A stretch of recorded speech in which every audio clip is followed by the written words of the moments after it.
When my mom and dad got divorced, I was 12 years old, 11, 12 years old, and my dad left. He left. I mean, my mom forced us upon him when she, could get away with that, and he involved himself with women who were like, it wasn't a package deal for them. It was going to be him or nothing, and there was not going to be no kids. There wasn't going to be ex-wife drama, and he went along with that. My dad completely went along with that. He didn't fight one little bitty second to stay a part of our lives, which is a shame because he always lived like less than an hour, and he could have totally turned so many things around in our lives if he would have just stayed active.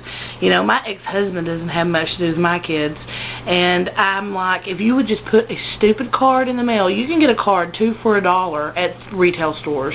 You can get a stamp for what, less than 50 cents? For $1 you can put a card in the mail, send it to your kids.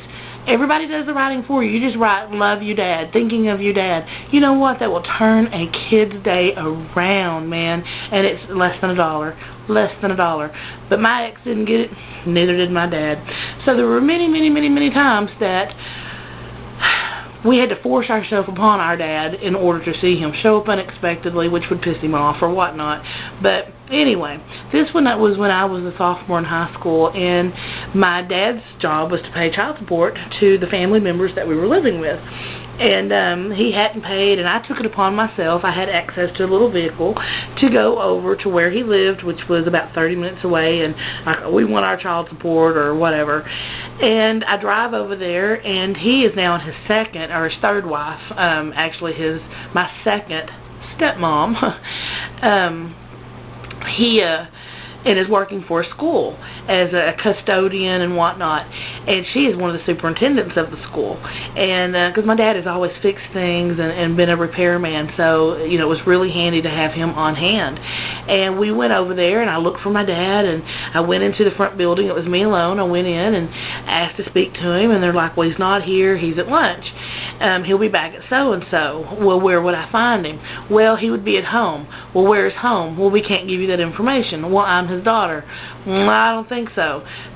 He will be back here at a certain time. Just come back then. I said, okay. She said, well, there is this little cafe that's right up the road. It's kind of a little out in the country little store where you can get like a gallon of milk and a few little things in an emergency, and they'll also have sandwiches and stuff for lunch for the few people that live around there. And I mean, population like 200. The school has like 13 kids, so he could be eating lunch up there. So I go up there, and I go in, and I'm looking around, and he's not there. And the gentleman says, can I help you? And I said, I'm looking for my dad. And they were like, well, and I said his name. I'm not going to say his name here, but I said his name, and they're like, well, we haven't seen him. He hasn't come in. He's probably up at the house. I ask again, can you tell me? They say no. And then they're like, who are you? And I said, well, I'm his daughter. They're like, no, you're really not. And they gave me the same reaction that the lady at the school did. And I said, well, I am his daughter. I know I haven't been around, but I am his daughter. And the guy at the counter said, you are not his daughter, and I don't know what you want, and I don't know what you're doing. I know his 3 kids, and they are blah, blah, blah, blah, blah, and you aren't any of them. We see them on a regular basis. So don't know who you are, lady, but you need to get out of here. And I was like a 17-year-old kid. And so I'm like, what the hell? So then he picks up the phone, and he calls, I guess, my dad. And I go back to the school to wait on him, and he never shows up. So I finally give up and leave. So it was just really sad to go and look for your dad, and everybody's arguing. I mean, your dad doesn't talk about you. He doesn't acknowledge you exist. He hasn't showed anybody your pictures. Everybody knows the 3 kids that he left you for as his kids. And they argued with me that was my father. And then they tipped him off I was there and he wouldn't come and see me. So, that totally freaking sucks. Don't do that to your kids. We didn't ask to be a part of this mess. I get it, but I didn't do it, So, anyway, just another little story about my dad. Such a silly, silly man. Rest in peace. When I was about 10 years old, my dad, we lived out in the country, out in a rural area in East Texas, and my dad restored antique cars, and he had a business partner at the time, and that was kind of their hobby, their side thing. They both had real jobs. This guy just really was a neat guy, and he suspected that there was problems in the home. I had a lot of bruises back then, and my dad had a drinking problem back then, and he was trying to put two and two together and realized that I was being, beat up a lot and being abused by my father. And if you've seen other videos, my father was physically abusive, my father was mentally abusive, he played horrible, stupid mind games, and it just had a lot of paranoia, that he placed on me and others. So, but anyway, this guy was coming around, and he was a real nice guy, and we lived at the end of a dead-end road. And I asked him one day, I wanted to go to a friend's house that he had to pass on the way out to get back to the highway, leave. And I asked him, could I have a ride to so-and-so's house that's on your way by there? And he said, well, absolutely. Well, he was driving a pickup truck, and he said, you're going to have to ride in the back, and I'm in a hurry to get home. So when we get there, you're just going to have to jump out. I'm not going to take the time to stop. So I'm like, okay, whatever. So we get in the truck, and I'm in the back of the truck, and he's like, you're ready? And I'm like, yeah. And he's like, do you want the tailgate up? Do you want the tailgate down? What's easier for you? I said, well, put the tailgate down, And I'm taking him dead serious. And so we take off, and we're going down the road, and of course he's not going very fast because it's just a little country road. And we get up to the friend's house, and I'm thinking, oh, here it comes. Here it comes. I'm getting ready, and I'm getting on the edge of everything, and it's like, okay, gotta do it. And as soon as we get even, I bailed out of the back of that truck, and I skidded on my backside, pew, pew, pew, pew, all the way down the road and off into the ditch. I saw neighbors coming from every direction. He slammed on the brakes. And I mean, I was just tore up on my back because we had one of those white rock gravel roads. And I mean, I think I embedded every one of them in my backside for about 2 feet.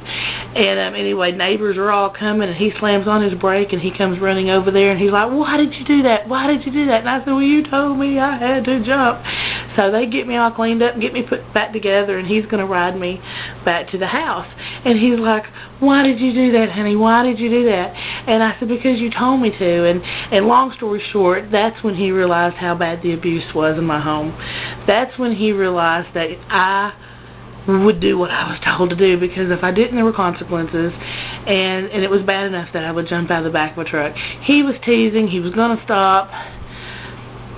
I just knew it was time to go, and I bailed. But that's when he really, really stepped into my life, and he was just like, you've got to have a father figure. And I know he jumped all over my dad for how he was treating us, and he really stepped into my life, and he just felt so bad, I guess.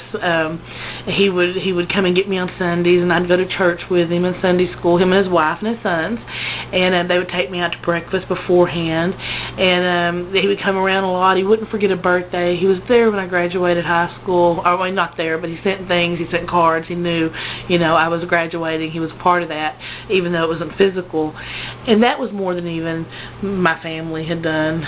I graduated high school in a little town with about 3,000 people, and most of that my family, and I can count 2 or 3 people in the stands, So I didn't have a lot of family connections, but some very cool people have come through my life, and this gentleman certainly was one, and